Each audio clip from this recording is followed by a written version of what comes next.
Good afternoon, ladies and gentlemen. Welcome to another exciting Propagandacast from your host, Imperialdane. Back from Vancouver, back from Canada, back from visiting Relic Entertainment, and right here on launch day, having a bit of trouble getting replays, by the way, so I rather had to make do with one I quickly played up.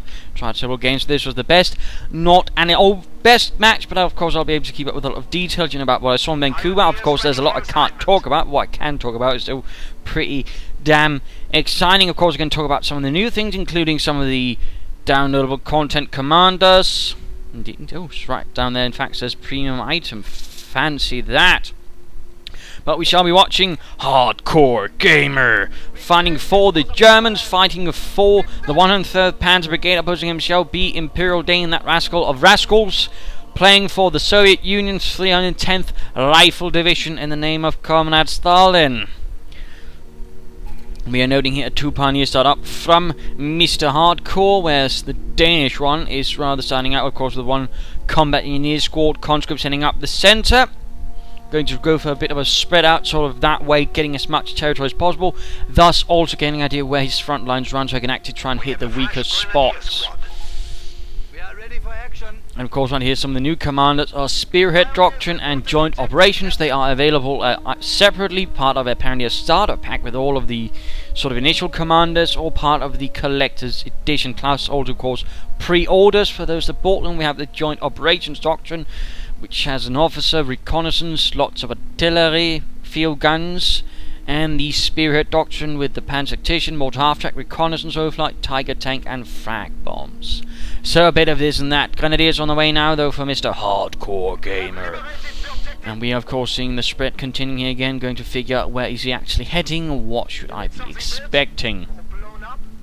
And the trip itself, of course, was quite nice. At least the trip over there, trip back, I was feeling considerably less excited about everything. Right, Vancouver was a very lovely city, good food, particularly when Relic paid for it, or more particularly Sega was, actually. More specifically, that is. Third squad of conscripts popping out there, securing there. Got to see Relic Entertainment, all cool guys. Very cool guys, in fact. They're all worked up, ready for the launch of the game, and of course already hard at work on the next parts of DLC, new maps, all that stuff which I got to see, but I can't talk about. What I can say though is it looks pretty damn awesome. I mean, I'll just stick it at that, but definitely, I mean, they really got something planned up here. Pioneers being engaged right here, Grenadiers popping up, so I'll be rushing up some more conscripts there. Combat engineers here not doing too well. In fact, Fedorov goes down from a shot in the gut. And meanwhile, Boris sacrifices his life up north. Some pioneers do go down. MG42 team popping out here. Slightly more bombastic start. And of course, the reason he goes for 2 pioneers is, of course, to grab territory a bit earlier and grab a bit more. Pioneers engaged. Pioneers they're engaged as well. Good progress in the west. And of course, this map is Minsc Pocket, a new map as well. 1 versus 1 and 2 versus 2. Rather interesting. Hedgerows, other things dominating the map, creating essentially 3 elongated battlefields. One here, here, and here. So it's a bit sort of tricky supporting each other, and you have to be careful you don't end up with a situation where you can't actually quite support the different compartments. Going for the cutoff point there, just like deny the resources from there as well. You know, getting 2 birds with 1 stone, all that. 4th conscript squad out there. MG42 firing away there from Hardcore Gamer, blasting away at the Bolsheviks, the Ivans. Conscripts pinned here. Not looking too happy about that one. Another conscript squad moving up here, partly using the old true sight bit, I think. I believe I was actually able to reasonably sneak up on him. There we go, though. Molotov forcing his MG crew a bit on the back foot. But a bit of skirmishing, fighting going on here, and he is not currently taking up. We're using two Grenadiers, 2 MGs, 2 Pioneers, 2 of the sort of more tougher ground units, I suppose, and we're seeing flamethrowers being equipped, so Hardcore Gamer is going hardcore with the everything else. In response, a support weapon Campanella, also quite handy in case he garages for vehicles, in which case I can get a field gun to put a stop to him. And of course, I suppose the Spearhead Doctrine, of course, is another way to quickly get the Tiger tank in a doctrine without having to work your way all up. And of course, note, they're not giving anything unique, they're just basically offering you variations of what is already available in all the other doctrines. In fact, I would also like to add that I've been given a few unique doctrines to hand out, or specifically one unique doctrine to hand out. I've got about 3 of those to do so with. And that is in question. One is called the Soviet Commander Mechanized Support Tactics. Of course, the Soviet Commander is a bit, implied when you get him in the name. But of course, otherwise, it's basically something with Guards Infantry, Field or Anti-Tank Gun Ambush, Marked Vehicle, an IQ-152, and a Precision Bombing Strike. And of course, feel free to follow me on Facebook or Twitter, where we'll be posting the codes. I've got about 3 for that commander. So if you want them, be on your toes. Pioneers are not doing too well. MD42, they're supporting the advance. Another MD42 moving up this time. My conscripts. Comet needs to be engaging the Pioneers. Going for the cutoff points. Very aggressive push, but there we go. He made a slight mistake again. That's the power of these compartments again. I basically sneak up with a conscript squad right behind his MD42, causing a collapse there. Comet is moving up there with a flamethrower stolen from the Pioneers. From the fascist Hitlerites. And yes, indeed, the Soviets did call them Hitlerites. I suppose it's something how they imagined people sort of being the leaders. And that's, of course, identifying people as followers of the leaders, just, as people who could be Trotskyites. But Combat Unit is slowly advancing there. He's just basically cutting off resources, harassing me in return. But there we go. Heavy machine gun actually out. Decided I would use that to slightly stop up the fascist advance with a good old Maxim. And of course, the heavier machine gun, that was the equivalent of the American 50 caliber, is also in the game. Will be made available later on, likely, since stuff he has stated, I believe, somewhere that pretty much everything available in single player will eventually pop up in multiplayer. But overall, was very fun. They were all pretty excited. Got to meet the balance team, talk with them about some things, found out that they had forgotten again. In fact, I found out in particular who it was that forgotten to add in the Stug and Armored Cars AoE. In fact, it got added in, then apparently with the retail it's sort of forgotten again, so hopefully they'll sort that out. I got to see some bits on a new balance patch and all that as well. Pretty interesting things. Of course, again, I can't put further details, but overall looks pretty exciting. Again, the bit of the compartments in here, Mr. Hardcore Gamer is making a bit of a mistake. He's not working a coordinated front. Also, no, he's getting a sniper. Another Grenadier squad is actually going for a heavy tier 1, but he's rather, setting up in smaller parts, which allows me to harass him much more aggressively, hit him in the back constantly. He needs to run a more efficient front, Be careful I don't hit up behind him, which he currently isn't. Sniper firing away. They're already coming under fire from the Maxim. Troops moving up, and there we go. Conscripts hitting the flank. Flamethrowers and everything else. In fact, we're seeing here that Hardcore Gamers pretty much running into retreat. Rifle grenade firing off, getting 2 of the Maxim gunners, but ultimately not enough, and we're seeing a full retreat there. He could consider, of course, upgrading one of his Grenadier squads with a light machine gun. Also note, Jaeger Infantry is his 3rd doctrine. They're making good progress there. Mr. Hardcore Gamer is currently not really putting up hardcore resistance at the moment anyways. And again, that's where the important bit again comes in. With the Germans, you need to form a more coordinated front, more support. You need to be able to ensure, your Soviets can't flank. And that's currently a bit the problem for Hardcore Gamer. He's not quite considering that. And again, I'm then pretty much flanking him quite easily with Molotovs, causing him a headache. But of course, now I've been able to push him back with a huge force, which also means he's going to be pushing up with a larger force, which can also cover its flank better. It would in fact also be very good if he decides to upgrade some of his light grenadiers with light machine guns. And there we go, the flamethrower tank actually burst into flames, immediately killing Boris with it. Brother of Boris. Yes, their parents were never that imaginative. In fact, it was a family of 15 Borises. And of course, Boris Senior. But field gun firing when here's note actually, of course there's some new camouflage, but now it actually applies apparently to anti-tank guns and field guns, which is actually pretty cool. So that's actually a fun little fact for you, gentlemen. And there we go. Sniper here getting spotted on the retreat. Maxim coming up to flank people. Thanks. Troops advancing here. Nasty engagement going up here in the center of the forests. as 1/3 Panzer Brigade moves up with its troops, taking nasty casualties in the process. In fact, we're seeing he's going for a tier 3 rush. Grenadiers here doing what they can. They get the Maxims machine gun saving their troops here and allowing them to advance, but of course they're still the field gun, they're still its support crew, shooting away at the Grenadiers as well. And there we go, the last Grenadier on the retreat. Slight problems here with flaps. My sincerest apologies. Not really what I wanted to go up on launch day, but again, bit of a lack of replays. I've been trying to get some. Of course, I will be streaming later in the day. Well, this is just going absolutely wonderfully smooth right here on release day for me. There we go, and there might be some bits missing here and there, of course, because of that, since I have to take it out of those, I'll likely mess up. But heading over to me, the Imperialdane of the 310th Rifle Division, we have, of course, seeing I've gone with one of the new ones as well, conscript support, which allows for a lot of abilities for my conscripts, basically abilities that work together with it, submachine guns, hit the dirt, repairs, rapid conscription, and some incendiary artillery barrels, which really doesn't do much in that regards, but I suppose just helps a bit. There we go, once more pushing back our Germanic friend, who now has the support armor co-ops. Same here with the Tankoid Battalion Command, T-3476 on the way, and a TM-34 mine hiding over there. Currently pretty much dominating most of the map. Let us see if our German friend here can turn that around. Hitting the dirt here while I'm taking the point.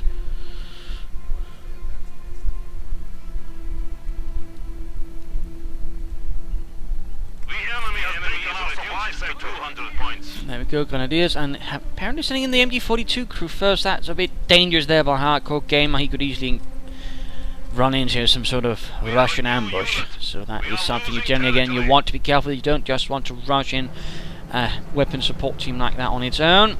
And we're seeing a T-34 with one of the new skins available. I think that one looks pretty dashing. And note here, he's actually clumping up awfully much, which is also something you want to be careful about. The Rifle Brigade there, they'll quickly sort out the conscript, and the last man runs out as Vasily gets gutted. And a half-track popping in, they're going to upgrade that with the 50 caliber machine guns to upgrade against air targets, and for that matter, infantry.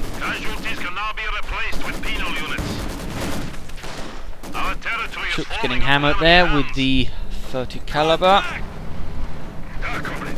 T-34 moving up, field gun firing away as well. They've opened up on us.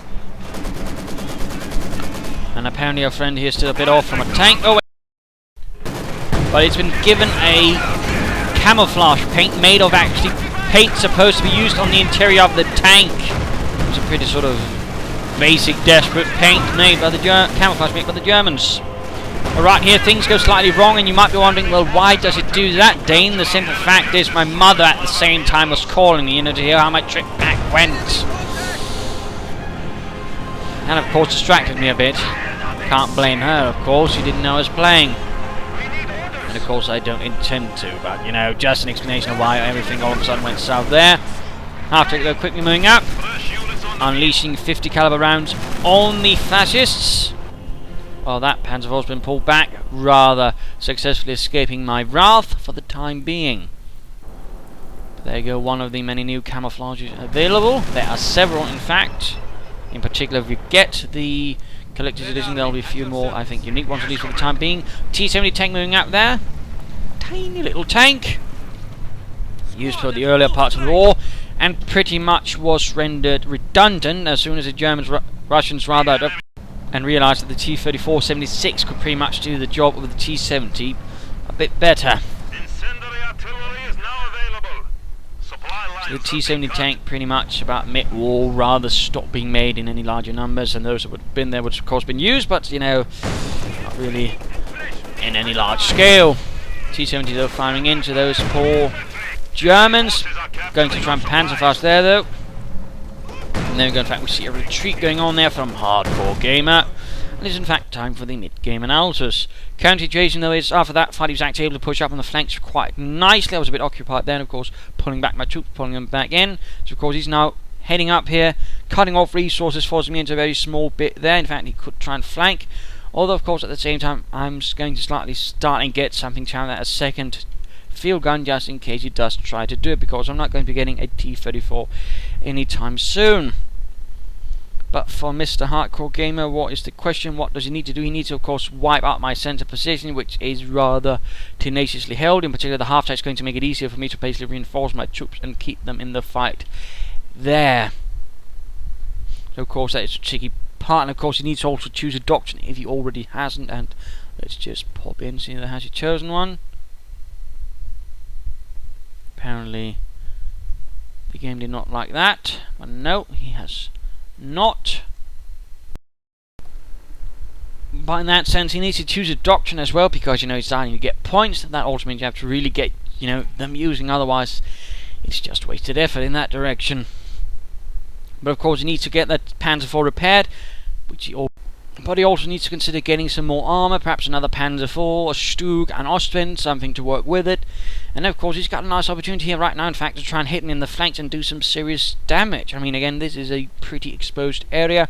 I have nothing pointing that direction. My field gun is quite far up there, so one consolidated push right here could absolutely do a lot of damage to me. But question is, will Hardcore Gamer do that? Because he's a bit passive in that sense, and he's, rather more the frontal assault guy, rather than seeming, the more, hey, let's try and actually hit the flanks in a more deeper part fellow.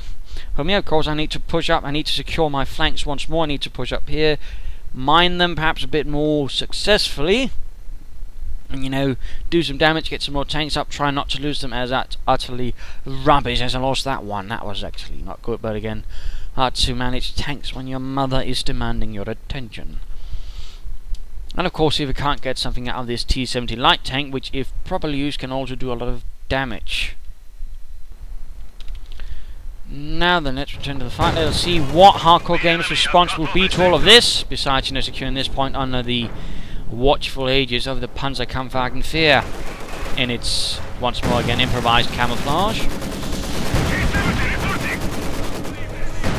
which would have been applied in the factory, by the way, as the Germans would apply some camouflage, then others would be applied out in the field. Not entirely sure what sort of territory this might have worked in, except the Lollipop Guild lands.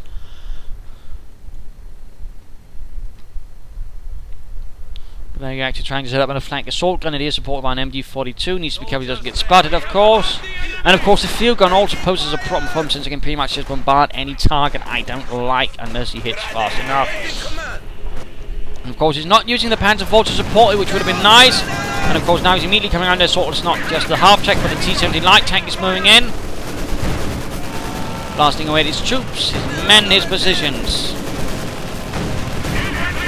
There we go, Panzerfaust on the T-70. Very close and getting that MG crew. And there we go, in fact the MG42 goes down the retreat. And of course, thanks to this doctrine ability, of course my conscripts can also repair, which is a surprisingly handy ability. It looks like he has finally chosen a doctrine.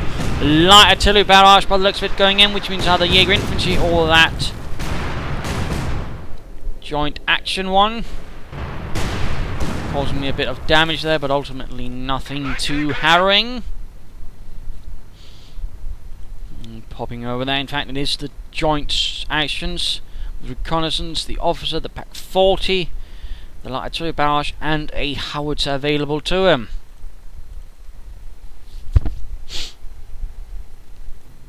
But again, he's playing very carefully, very passively with his Panzer, which is not necessarily to his advantage, instead of using it to support assaults.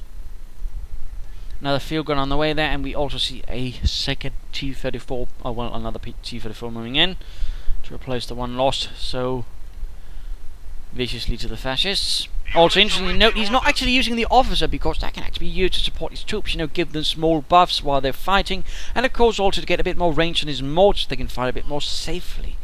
So there are some, slight mistakes that have been committed by Hardcore Gamer in terms of doctrine, of course also in terms of, aggression and the usage of his panzers. And it's not really much having that one standing about like that.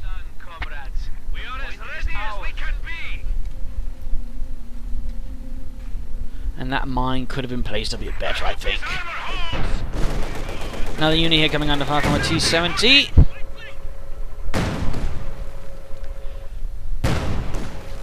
Taking a bit of nasty damage. And we are seeing here a Sturmgeschütz is being rolled out.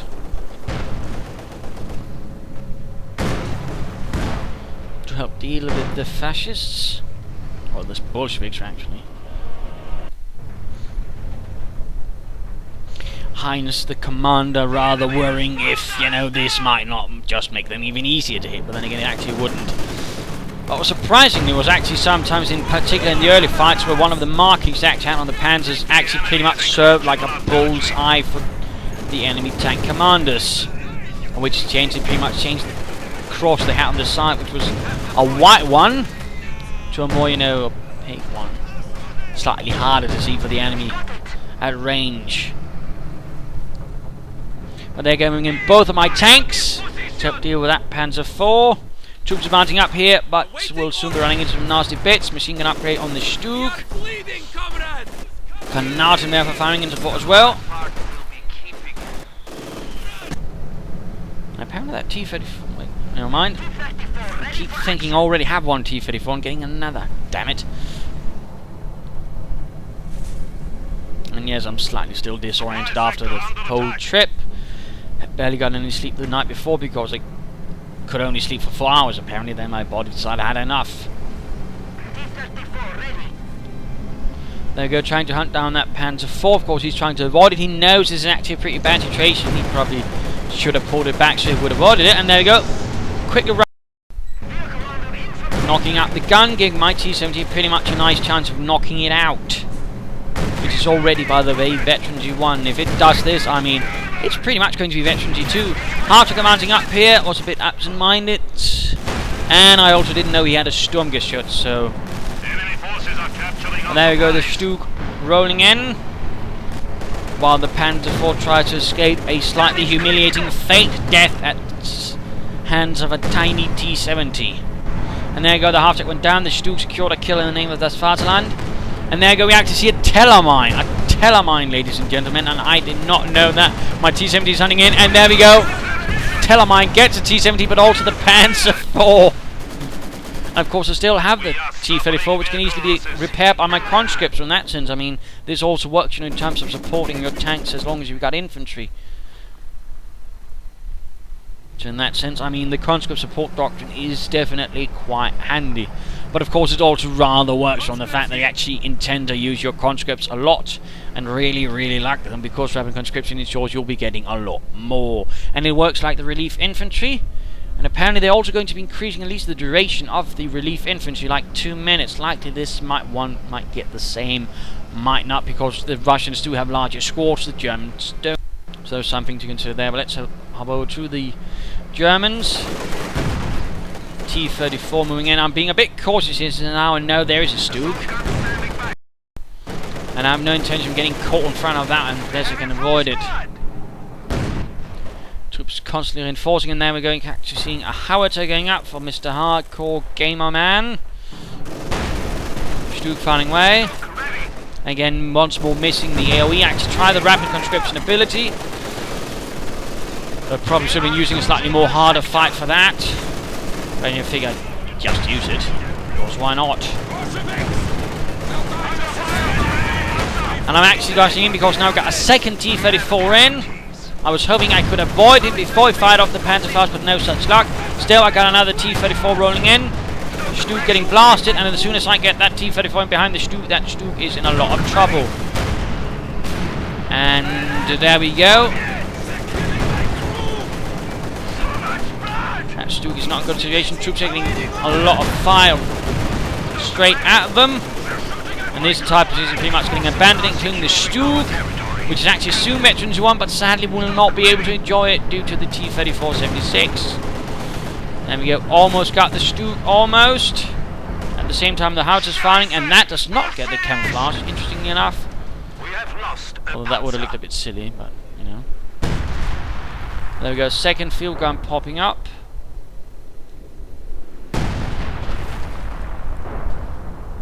You guys, listen to me if you want to live. Troops here getting absolutely blasted into the dirt. Once more, most of the map is in the hands of the Soviet army, and thus Comrade Stalin. We do see now a reconnaissance overflight being sent in here. Not entirely sure what he's going to achieve with it, since he doesn't really have anything to utilise with it. Not even, say, an officer which could, you know, call in the artillery for him.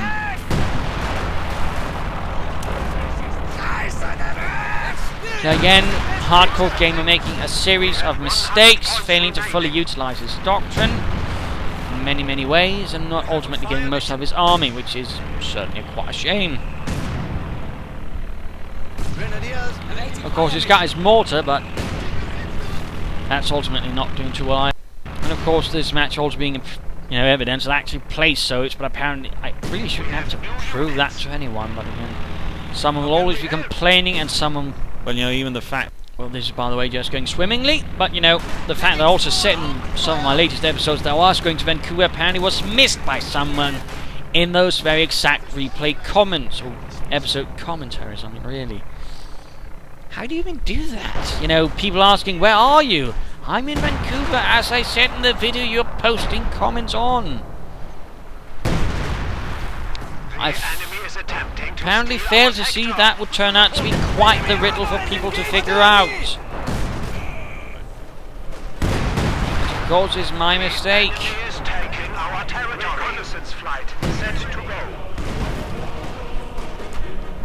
Well, otherwise, you know, again, a very enjoyable trip. It was very cool seeing Relic, meeting them, talking about stuff which I can't talk about. Now he's actually even using the ability, but he's not attacking with it then. Oh, good lord, Hardcore Gamer. And of course, Hardcore doesn't mean you're actually good at it, which of course is a very important thing to point out, but there we go. Game over. Match is lost. For the Reich, the 103rd Panzer Brigade, not really launching the most effective fight here, saw a defeat in the face of the 310th Rifle Division supported by some tanks. And of course, several lessons to be learned from that. Again, you know, try to flank. You know, don't hit positions directly this absolutely necessary, which I don't really think it was for Mr. Hardcore Gamer. Use your doctrine properly. Get one reasonably early, so you don't end up just having points doing nothing. Don't leave your tanks very much on their own, and again, be aware of your flanks. Be aware of your front line, where it is. All that, which again was several mistakes Hardcore Gamer made. Apparently mine is keep my phone on silent so my mother can't call me during the game. I don't know. You know, that doesn't matter, but of course other things is I'll of course be streaming later today. I'll probably also be trying to put up some other videos, you know, highlighting different things. And who knows what else. We'll of course get around to that. And of course hopefully I can bring up a much better match tomorrow. This was definitely not the best, but hopefully again it entertained you. Hopefully it gave you your slight fix of history and strategical and tactical analysis. And again, I'm slightly still groggy, so hopefully you'll always bear in mind with that. And of course I'll give the hard drive a good do-over with a defrag and some other stuff during the night. So there you go, ladies and gentlemen. Can't remember what else I wanted to say at the moment, but there you go. Cheers.